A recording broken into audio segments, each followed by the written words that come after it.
So welcome to the Analysys Mason podcast. My name is Stephen Wilson. So I'm a principal analyst in the Analysys Mason consumer practice. Today I will be discussing the prospects for fixed mobile convergence in the Europe, North America and Asia Pacific regions with senior analyst Simon Lumb, who is the principal author of our 2021 fixed mobile convergence forecast. The full written version of the associated article to this podcast is available to access and download from the Analysys Mason website for free. And the full version of the forecast, along with country-level analysis and a comprehensive data annex covering a range of metrics across 19 markets, is available to subscribers of the Analysys Mason Fixed Mobile Convergence Program. So I think just to take a step back and take a high-level view, what, Simon, do these forecasts tell us about the prospects for FMC for fixed mobile convergence globally? Thanks, Stephen. So FMC has been growing in Europe over the last decade, and there are now several markets in Europe where we expect FMC to more or less be at saturation point. So in France, Spain and Portugal, which were the markets where convergence grew the most explosively. So we'll see very little growth over the next 5 years in those markets. However, there are many markets where we expect convergence to grow rapidly over the next 5 years. And this is generally down to new operators that are able to offer convergence packages for the first time. This may be because of M&A activity. So, for example, in the UK, we've had the recent merger between Virgin Media and O2. In Poland, Iliad has acquired UPC. And these operators are immediately looking to build convergence bases, and we should see responses from competitors.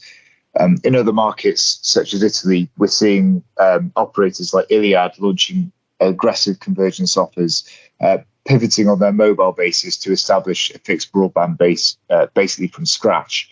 And this has been a key driver in building convergence bases in developing markets like Thailand and Malaysia. And so overall, in the 19 markets, if we do a crude average of FMC share of broadband penetration for each market, it increases from 29% to 38% over the next 5 years.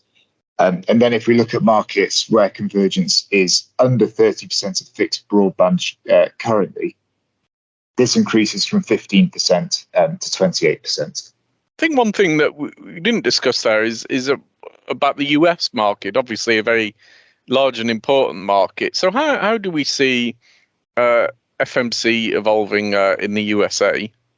So I'm glad you asked this, Stephen. So this year we actually added the North American markets of the USA and Canada for the first time.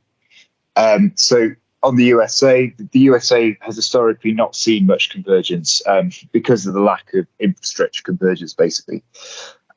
However, recently, the two large cable companies have looked to increase revenues organically by entering the mobile markets through MVNOs.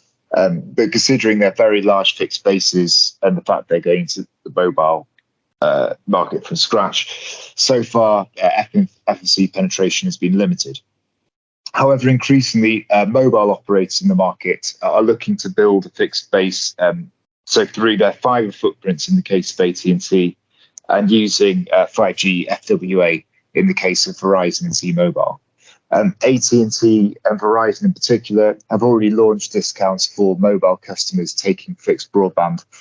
And it's probable that T-Mobile will begin offering similar discounts to its mobile customers that take 5G fixed wireless. So over the forecast period, we expect all of the fixed operators mentioned in the market to increase their convergence bases. The cable companies will look to use convergence to defend themselves against the threat of 5G FWA and may further increase discounts. And due to the increased focus on convergence, we may even see fixed mobile consolidation between two of the large players. However, even without consolidation, we expect to see the share of fixed broadband accounts that are converged to increase from around 7% at the end of 2021 to almost 20% by 2026. Yes, very interesting. I suppose then one question is how do we think the mix of different kinds of FMC bundles is evolving, and what does this mean for operators? So historically, operators in FMC heavy markets have looked to hard bundle pay TV, fixed voice, and other types of services into their FMC packages to maximize FMC ARPA, so average revenue per account. Now, as we see an increasing amount of competition in markets and consumers increasingly uninterested in services like fixed voice or subscribing to third parties for media content, dual play bundles, not including fixed voice or pay TV, are increasingly common. And generally, once an operator begins offering this type of offer, competitors are forced to react and will offer these themselves. And we see this has happened in markets such as Belgium and Spain, where competitors have entered the market and begun offering dual play offers. So overall, we expect the proportion of FMC bundles without pay TV to increase in most markets over the forecast period. This may mean that FMC ARPA declines, but this also offers an opportunity for operators to target a new segment of the market with FMC bundles. I think you touched on an interesting point. I suppose one question I might have is, what do these forecasts tell us about the opportunities for operators to grow FMC ARPA? Although I might have sounded a bit pessimistic there about the prospects for FMC ARPA, there are definitely still opportunities for operators to increase this. And a key way they might be able to do this, they might look at, is through upselling mobile SIMs to FMC account holders. Obviously, plenty of operators are already doing this, but we think there's still an opportunity. If you look at average mobile SIMs per account in FMC packages in most markets, this is still below the average household size in these markets. And there's therefore a potential opportunity for growth. And operators may even look to expand FMC plans beyond single households and allow non-household SIMs to be associated with FMC plans. Whilst this may cause initial revenue cannibalization, the churn benefits are likely to outweigh this, as we believe FMC can reduce mobile churn by as much as 50%. I guess one question I might have is, what do these forecasts tell us about the prospects for standalone fixed and mobile operators? So I'll talk about fixed broadband standalone operators first. So in some markets, fixed standalone operators have been able to be successful because they have superior fixed broadband speeds in their footprint in comparison with their converged competitors, meaning they're not under pressure from converged cross-selling. However, increasingly, fibre overbuild is happening in markets, or regulators are encouraging wholesale access. This means that standalone operators are unlikely to maintain monopoly access to high speeds. And at this point, they can come under threat from convergence.